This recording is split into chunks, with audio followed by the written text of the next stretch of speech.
Hello everyone, I'm CJ Werleman. Don't forget to hit the subscribe button below and please help keep our show going and growing by supporting me on patreon.com/CJ Now let's get into it. What I'm about to tell you must rank as one of the most deeply distressing stories I've covered as a journalist. And I say that as someone who has interviewed Gitmo detainees and witnessed a devastating psychological impact Israeli warplanes inflict upon Palestinian children in Gaza. But this story is something else altogether, and it's one that has been kept completely hidden from view for the past 30 years. That is, until now.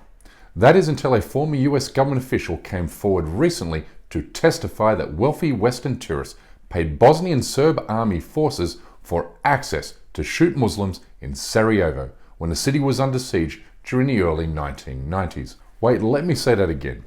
Rich Western tourists paid money to hunt and kill Muslims for sport in Bosnia, making this the kind of human safari that you see only in a dystopian Hollywood movie.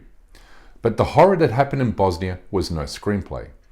It was real, and these grisly details have been revealed in the soon-to-be-released documentary Sarajevo Safari. Ja sam iz njegovog iskaza shvatio da se tu radi o jednom safariju na ljude i da su ljudi koji dolaze s tim motivom jedna nova morbidna vrsta snajperista koji plaćaju da ubijaju. Jaz nisem nikoli slišal cen, koliko je bila cena, samo vem, da je bilo grozno drago. Most of these so-called hunters came from the United States, Canada, Russia, and Italy, according to the testimony. But they arrived in Sarajevo via Belgrade, which was accessible by commercial passenger airlines at the time. They were then transported to Bosnia by Serbian military helicopters. But while the identities of these murderers remains unknown, the testimony contained within Sarajevo Safari has also been corroborated in earlier accounts of the war. In the book Vedran and the Firefighters, a Bosnian writer quotes a former US Marine who was based in the country during the war. He describes how tourist shooters arrived in Belgrade wearing a combination of civilian and military attire, or dressed like they were going to the Black Forest to hunt bears. But instead of bears or other forms of wildlife, these tourists arrived in Sarajevo to hunt Muslims. And while we don't yet have footage of their utterly perverted crimes, we do have a clip of Russian neo-Nazi writer Edward Limonov being guided by the war criminal Radovan Karadzic in the hills above Sarajevo, where he casually fires a sniper rifle at the civilians in the besieged capital below. Ali ja ih ne čujem ništa. Halo? Halo? Pa isključ? A je li orao to? To, sve je to orao. Hvala lijepo orao. Doviđenja. Prijatno.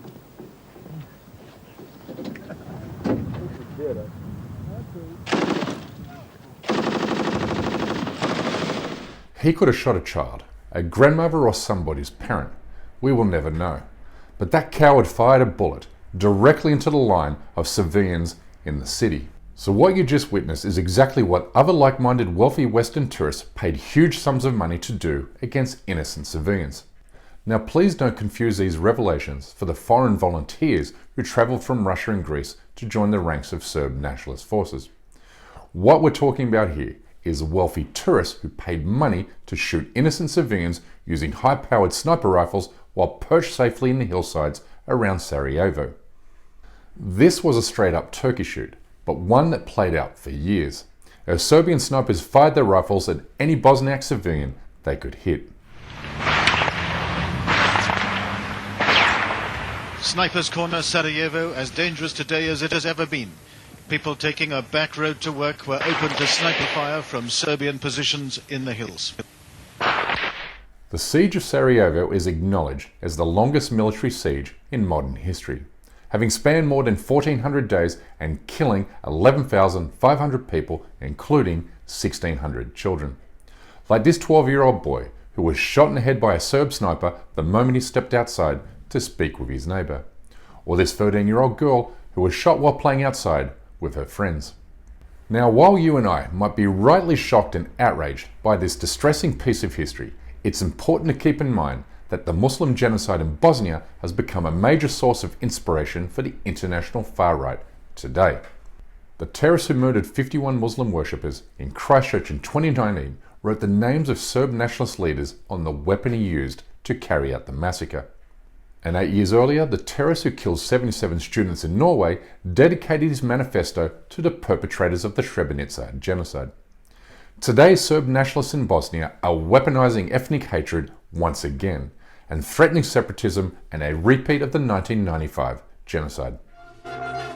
This is Milorad Dodik, the Bosnian Serb leader.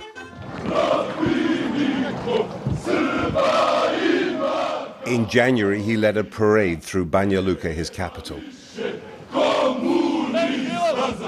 He's talking about turning these paramilitary police into a Bosnian Serb army. It's part of a series of threats Dodik has made to separate from the rest of Bosnia since he rejected a new law banning genocide denial.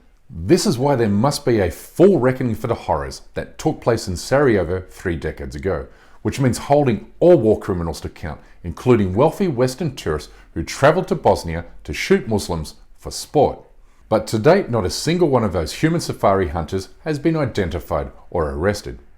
Surely somebody knows something or someone. Surely there are investigative journalists who have the backing and resources to track down these murderers and then report them to the proper authorities.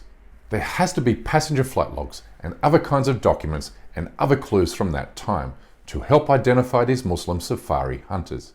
And please, if you have any information about this heinous crime, then please let me know. I will do whatever I can to help put these monsters behind bars. Anyway, that's my time for today.